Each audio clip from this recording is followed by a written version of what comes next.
ده مرده رو گفته ده مرده یک ده یک اصلا دای مرده یک دای مرده یک داهی های هزاره ها بر روی داهی شناخته میشد. پیش از اسلام در زمان کوشانیا این داهی ها بسیار مقتدر بوده در این خراسانی که بعدها به نام افغانستان یاد شده. خراسان، معنای خراسان را میدانین عزیزای من؟ خراسان یعنی خرایان، جای آفتاب قرامت. خراسان آن بود که از آنجا خراست یعنی خورشید آید. اینجا داهی ها زندگی میکردند. داهی ها بسیار مختلف طایفه بوده که حتی در تغییر سلطنت و کی ایران رول داشته.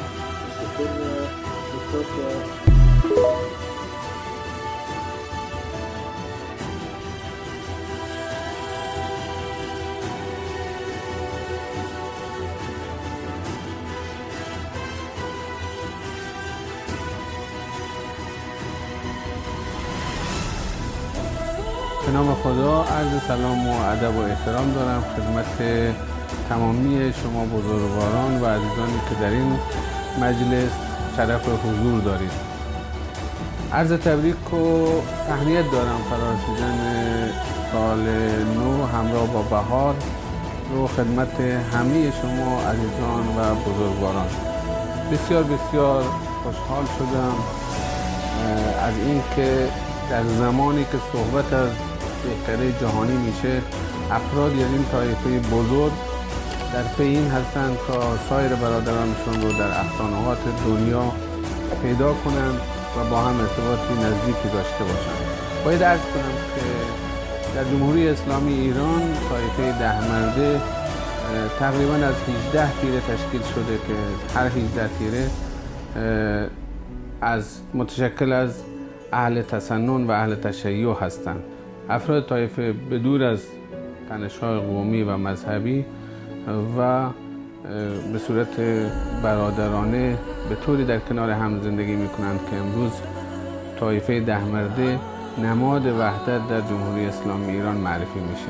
افراد این طایفه در جغرافیای به وسعت جمهوری اسلامی ایران زندگی می‌کنند و ارتباطات بسیار بسیار نزدیک دارند. اگرچه در دهه‌های گذشته شاید ارتباطات کمتر بود، اما به خصوص در دهه اخیر که کادر رهبری این طایفه در جمهوری اسلامی ایران تشکیل شد و این کادر رهبری با برگزاری همایش‌ها و سمینارها و یادواره‌های مختلفی که برگزار کرد، این افراد در همدیگه رو شناسایی کردند و اکنون بسیار بسیار مفتخرم اعلام کنم که این طایفه از جایگاه بسیار ویژه‌ای در کشور جمهوری اسلامی برخوردار است.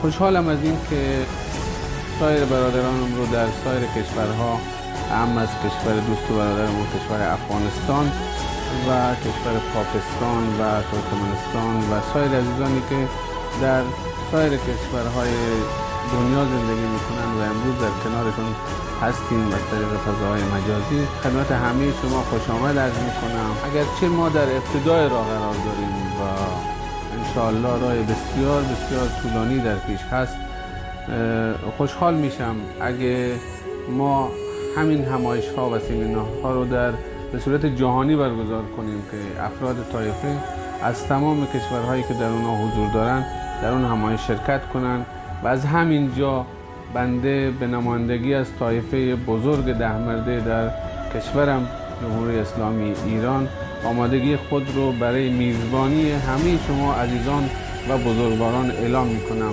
انشاءالله که مورد قبول همه شما عزیزان واقع شده باشه. طایفه ده مرده با شورای کادر رهبری که داره در کنار سایر طوایف در سالیان درازی که با هم زندگی میکردن همچنان به صورت برادرانه و بر اساس حسن همجواری با هم زندگی میکنند. اگر خدای ناکرده سوء تفاهماتی ایجاد بشه، این کادر رهبری به نمایندگی از طایفه در کلیه مراحل به جد پیگیر هست تا این مسائل حل و فصل بشه. افراد این طایفه با توجه به جمعیت بسیار زیادی که دارن در تمامی در واقع سطوح شغلی مشغول به کارن. ما بسیاری از افراد طایفمون اساتید دانشگاه هستند، پزشکان بسیار بسیار خوب و متبحر و متخصصین بسیار خوبی داریم، دندانپزشکان بسیار خوب و موفقی در این منطقه داریم. حتی در حوزه اداری کشور نماینده مجلس شورای اسلامی ما از این طایفه داریم. در حد مقامات کشوری و لشکری به خصوص در همین حوزه سیستان که زندگی میکنیم فرماندار داشتیم و همچنان هم داریم. سایر مشاغل تقریبا در همه گروه های شغلی حضوری بسیار فعال دارن و در همه عرصه های اقتصادی از بندر چابهار گرفته تا بندر عباس و سایر مراکز علمی و تجاری کشور حضور بسیار بسیار فعال دارن. از همین طایفه افرادی در سایر کشورهای اروپایی همکنون حضور دارن و مشغول به تحصیلن. خدمت همه شما بزرگواران و به خصوص برادر عزیزم که با زحمت نوشتن این کتاب رو کشیدن و باعث شدن که امروز این مجلس و محفل به خاطر زحمات ایشون تشکیل بشه بسیار بسیار تشکر و قدردانی میکنم و همچنین از همه عزیزان و دستاندرکاران این برنامه که موجبات نزدیکی دلهای افراد این طایفه رو به وسعت جهان آماده کردند بسیار بسیار ممنون و متشکریم و هم از طرف خودم و سایر افراد طایفه در کشور جمهوری اسلامی ایران از همه شما ممنون و متشکریم و در پایان همه شما را به خدای بزرگ و منان می سپارم.